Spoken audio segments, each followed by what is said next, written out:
so yeah, that doesn't look too bad. It actually works pretty good. We're double checking right now. I used Elgato Facecam for an extra cheap 1080p 60 FPS camera for some of the streams that I'm going to try to do. It looks a bit funky. I've been trying to work with I've been trying to work with the camera real quick, like trying to adjust some of the some of the brightness and whatnot to see if I can get it to like look okay. I've been trying to adjust some things here and there, which it looks fine, but it's a little bit of a secret to this now.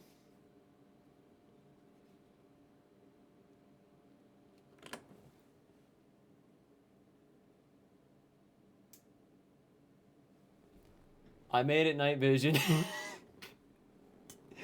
I now have a 60 FPS 1080p night vision camera made out of an Elgato Facecam, which pull this down right there.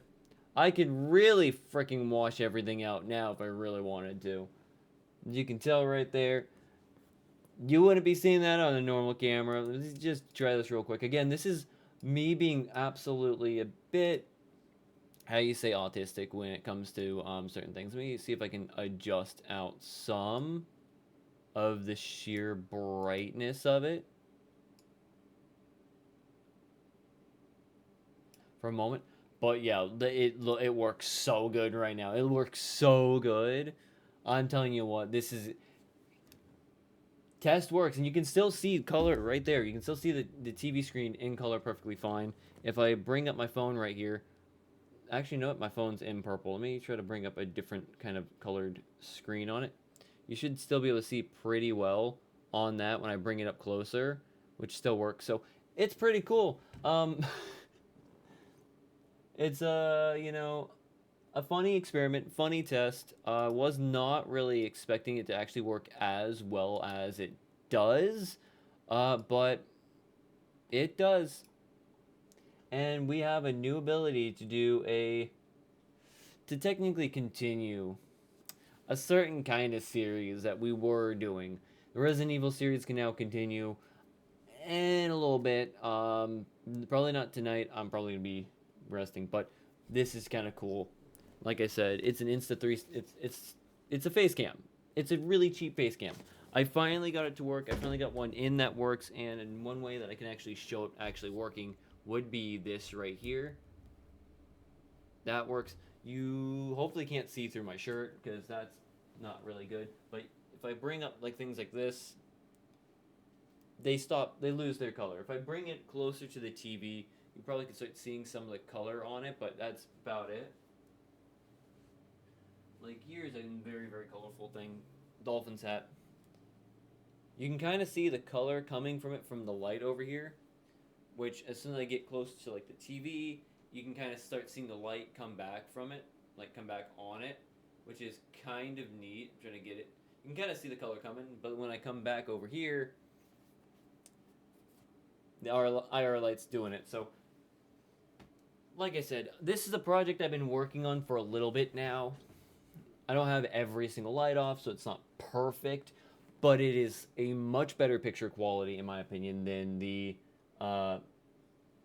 C920. It is 60 FPS, so I do a lot of content in 1080p 60 FPS.